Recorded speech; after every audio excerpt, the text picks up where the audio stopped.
Te doy la bienvenida a Viernes de Terror. Yo soy Enrique Treviño. Comencemos. Te saludo con mucho gusto en una edición más de este podcast. Me alegro que me hayas elegido para acompañarte. Espero que te encuentres muy bien y de humor para escuchar las siguientes historias. Aprecio mucho la paciencia que me tienen cuando me comparten sus experiencias por Instagram. Las leo todas y todas las considero de igual manera. En el futuro espero poder publicar más episodios de este estilo, si es que la audiencia lo precisa. Acabo de estrenar una pequeña sección aparte llamada Relatos Sonámbulos, en la que trato temas exclusivamente relacionados con lo paranormal. Te recomiendo checarla si no lo has hecho. Aprovecho para enviarles un cálido saludo y mi agradecimiento a las personas cuyas anécdotas hicieron posible este episodio. Si tú tienes alguna experiencia paranormal que te gustaría compartir para que se publique, la forma de contactarme es por mensaje privado en Instagram. Tu apoyo es muy importante para este proyecto. Si este contenido te agrada, por favor cuéntamelo en un comentario. Califica el podcast con 5 estrellas y compártelo. Te tomará unos segundos, es completamente gratis y estarás contribuyendo al crecimiento de Viernes de Terror. Yazaret me compartió una historia que pasó hace poco más de 20 años, cuando ella tenía 6 y su hermana 3. Ambas vivían en un municipio de Puebla llamado Tetela de Ocampo, en una vecindad junto con su mamá, su abuelita y sus tíos. Aquella vecindad era antigua. De acuerdo con su abuela, su familia no eran los primeros habitantes. Varias personas antes que ellos vivieron y murieron ahí. Dentro de este contexto, Yazaret recuerda que en algunos días de muertos escuchaba sonidos extraños afuera durante la noche, como si alguien arrastrara cadenas por toda la vecindad. Cerca de ahí también había un terreno baldío que era utilizado como vertedero. Según me contó, ahí encontraban los desperdicios de una clínica clandestina que operaba cerca. Digamos pues, era un ambiente algo propicio para que ocurrieran cosas extrañas. Un día, su mamá y su abuelita salieron a lavar la ropa. Los tíos se encontraban jugando en algún sitio de la vecindad, y Yazaret y su hermana menor se quedaron en la casa jugando. Todo parecía tranquilo, pero de repente una figura extraña en un rincón de la habitación llamó su atención. Ambas se quedaron quietas al darse cuenta de que se trataba de lo que solo podía describir como un duende, que las observaba fijamente. Según me cuenta, llevaba ropa negra, arrugada y de aspecto antiguo y desgastado. No podían verlo claramente, puesto que estaba en un rincón poco iluminado, pero pudieron notar que estaba lleno de verrugas. Aquella visión las hizo entrar en una especie de shock. Ambas niñas no pudieron hacer más que temblar durante los primeros segundos.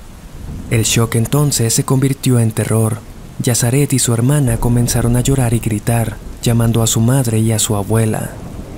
Los gritos alertaron a varias personas en la vecindad y creyendo que las niñas se encontraban heridas o algo así, se apresuraron a la casa. La puerta estaba cerrada y de acuerdo con el relato de Yazaret, ella y su hermana podían escuchar cómo su mamá intentaba abrir desde afuera, pero era inútil. Aquella puerta funcionaba perfectamente, pero en ese momento había decidido atascarse. Los hombres presentes comenzaron entonces a patearla y taclearla, intentando derribarla.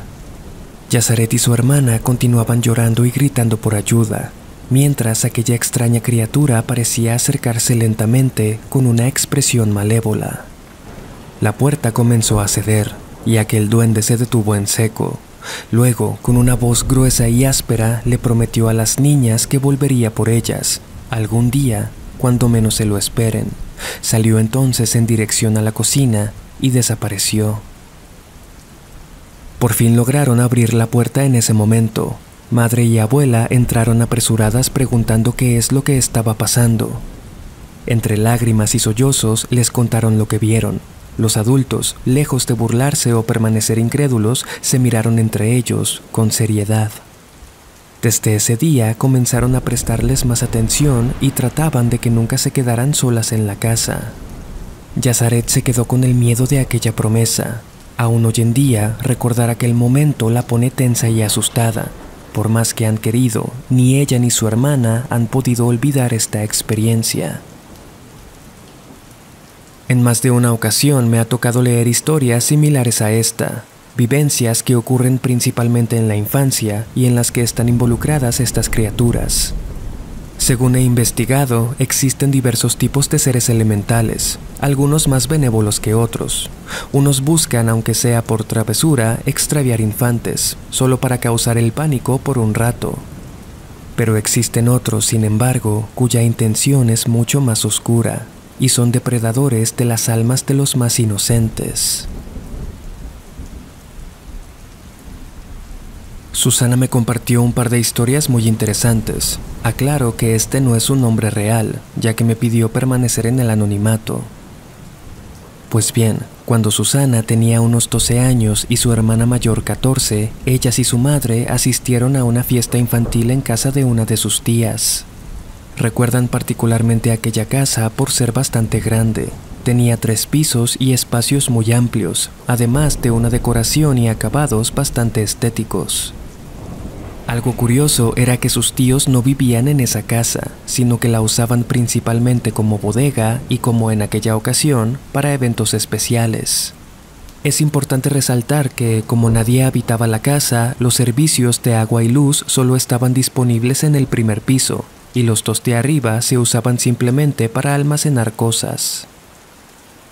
En fin, aquella tarde la fiesta transcurría con normalidad en el exterior, pero Susana, su hermana y 2 de sus primas fueron adentro de la casa, donde comenzaron a jugar como si vivieran ahí. Subiendo y bajando los pisos, estaban muy sumidas en su juego, tanto que no se dieron cuenta que había empezado a oscurecer. En ese momento, la naturaleza del juego cambió, y comenzaron a hablar sobre cosas de fantasmas, aprovechando el ambiente cada vez más tétrico. Empezaron a asustarse unas a otras, alumbrando el segundo piso de la casa con las linternas de sus teléfonos, corriendo por los pasillos casi a tientas. Sin embargo, una por una, se quedaron en silencio de repente, conforme se percataban de un sonido proveniente del piso de arriba. Parecía que alguien caminaba con pasos pesados. Se quedaron en silencio, escuchando, y antes de que cualquiera pudiera comentar algo, las sobresaltó el sonido de un fuerte portazo. Esto las alteró al punto de salir corriendo, víctimas del pánico. Acababan de estar en el 3er piso, además de haber estado jugando por la casa toda la tarde. Sabían que no había nadie más adentro. Llegaron con su mamá y sus tías, agitadas y contando de manera tropezada lo que acababa de pasar. Nadie les creyó. Su mamá les dijo que eso les pasaba por estar jugando a esas cosas y las enviaron de regreso, a dejar todo como lo habían encontrado. Las niñas volvieron, temerosas y tomadas de las manos, intentaban convencerse de que los adultos tenían razón, de que seguro todo había sido su imaginación. Todo bien en el 2º piso, pero al subir al 3º, notaron que la última habitación, al fondo del pasillo, tenía la puerta abierta, además de la luz encendida. No se suponía que hubiera luz en la casa, además de en la planta baja. Inclusive, al percatarse de esto, intentaron encender el resto de focos de aquel piso, pero no funcionó. Alguien tenía que acercarse a apagar el interruptor y cerrar la puerta de aquel cuarto. Al final, decidieron ir todas. Lentamente, mientras se acercaban, la luz se apagó por sí sola y escucharon golpes desde adentro, como cosas pesadas cayendo al piso. Salieron a toda prisa de ahí. Ni Susana, ni su hermana, ni sus primas volvieron a poner un pie dentro de esa casa mientras estuviera vacía. Unos 3 años más tarde, sus tíos, los dueños de aquella propiedad, se divorciaron. Su tío entonces se fue a vivir a la casa deshabitada. Susana se enteraría de que, una madrugada, su tío llegó a la casa de su exesposa, alterado, sudando y con profundos rasguños en la espalda y en las piernas. Según contaría, aquella noche se encontraba durmiendo en una habitación del 2º piso, cuando lo despertó un fuerte sonido de estática proveniente del 3º. Cuando subió a revisar, se topó con que, en aquel cuarto del fondo, una televisión que habían arrumbado por descompuesta se había encendido. Lo raro era que, para empezar, hacía tiempo que el aparato no funcionaba. Además, ni siquiera estaba conectado. Confundido, el hombre presionó el botón para apagarla. Eso pareció funcionar y se fue de regreso a la cama. Sin embargo, justo cuando se acostó, comenzó a sentir una fuerte presión en el cuerpo que lo dejó inmóvil, seguido de dolores intensos y lacerantes, como si alguien con uñas largas y afiladas lo rasguñara. Luego de esa experiencia, el tío de Susana pasó una temporada viviendo en su carro, pues prefería estar en cualquier otro sitio menos en esa casa. Eventualmente se recuperaría de aquel susto y habitaría por fin el lugar definitivamente. Eso sí, evitaba a toda costa subir al tercer piso.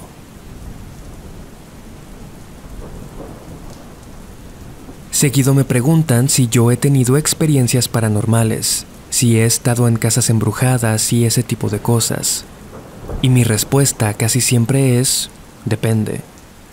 Para mí, lo paranormal está en la interpretación, y dado que soy algo escéptico, siempre encuentro alguna explicación más simple. Sin embargo, debo admitir que hay un sitio donde podría decir he vivido lo más cercano a un encuentro con lo desconocido: en mis sueños.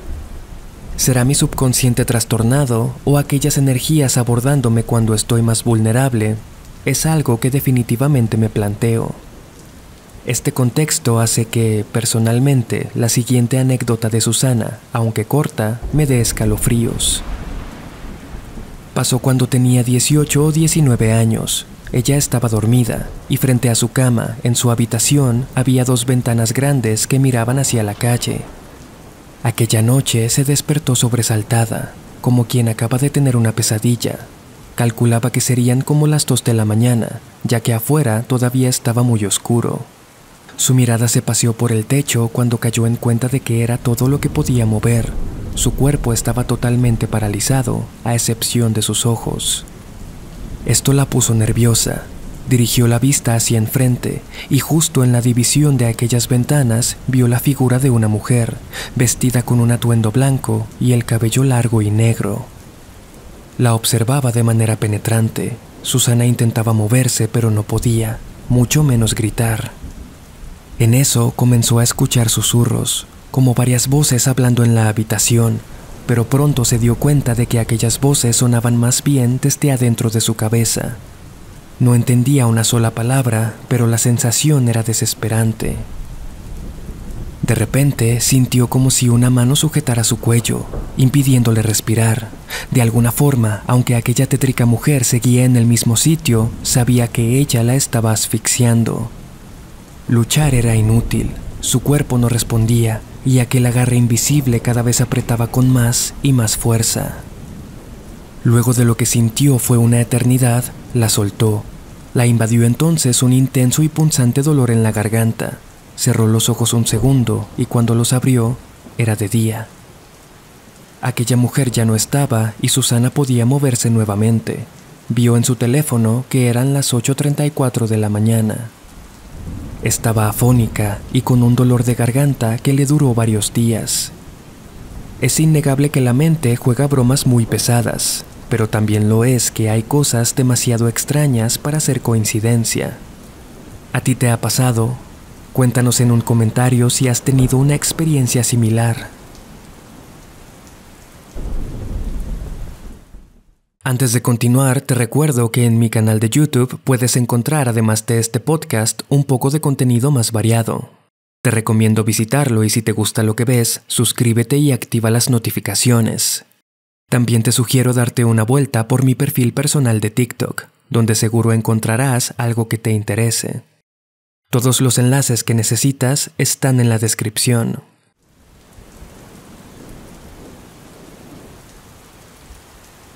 Alan me relató también un par de experiencias, pidiéndome igual que omitiera su nombre real. Hace algunos años salía con una chica que vivía en Zapopan, Guadalajara, zona que queda en el extremo opuesto de su casa. El trabajo de Alan, sin embargo, estaba justo en el punto medio entre estos dos lugares. Era habitual entonces que al terminar sus labores fuera a visitar a su novia. En una de estas ocasiones, en las que regresaba a su casa pasadas las 10 de la noche, iba conduciendo por la ruta más conveniente, Periférico Sur. A esas horas el tráfico es menor, No se diría nulo, pero definitivamente mucho más fluido que en hora pico. Alan iba manejando tranquilamente por la calle oscura. A la distancia, parada sobre la acera, vio la silueta solitaria de una persona. No le pareció extraño en lo absoluto. Hay gente en la calle a todas horas, muchos saliendo de trabajar o entrando a un turno nocturno. Sin embargo, conforme se iba acercando, aquella silueta dio un paso y bajó a la calle. A partir de ahí, todo pasó muy rápido.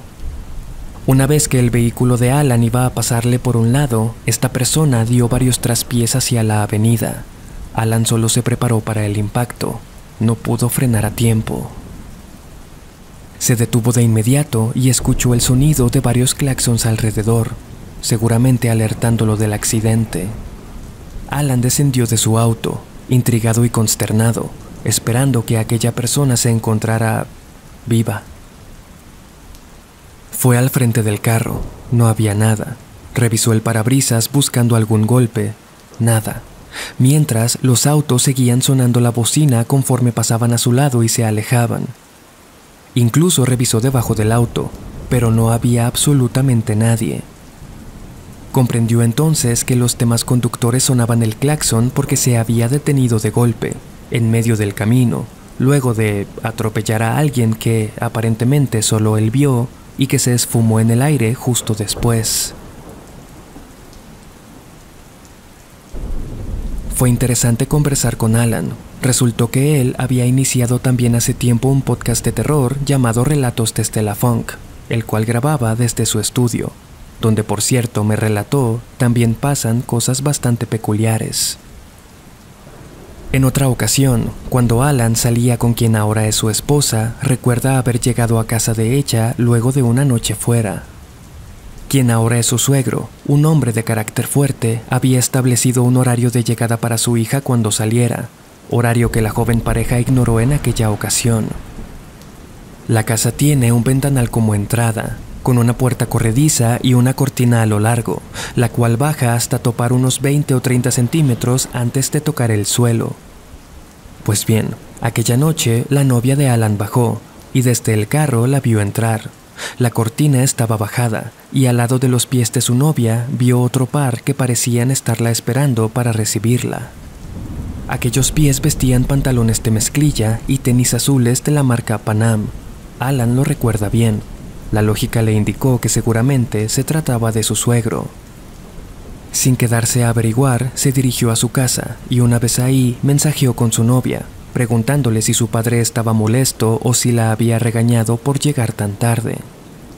La respuesta lo impresionó bastante, puesto que en ese momento todos estaban dormidos y la chica se había ido directo a su cuarto sin haber interactuado con nadie. Alan, sin embargo, estaba seguro de lo que había visto. Un par de pies con tenis azules bajo aquella cortina. Incluso los vio moverse cuando su novia entró. Ahí quedó todo, pero años más tarde, luego de formalizar la relación y todo, Alan, su novia y sus suegros hicieron un viaje familiar al pueblo de donde su suegro es originario. En el camino platicaron aquella experiencia, y cuando describió aquellos pies, aquellos zapatos, vio en su suegro una reacción que no esperaba.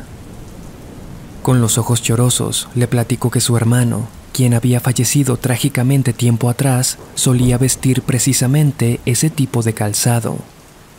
Además, disfrutaba mucho estar de visita en aquella casa, y convivía y le tenía particular cariño a su sobrina, es decir, la pareja de Alan. Pudiera ser que aquel espíritu familiar, arrebatado de la vida, haya acompañado a su amada sobrina en aquellas noches en las que llegaba tarde, para asegurarse de que llegara sana y salva a casa.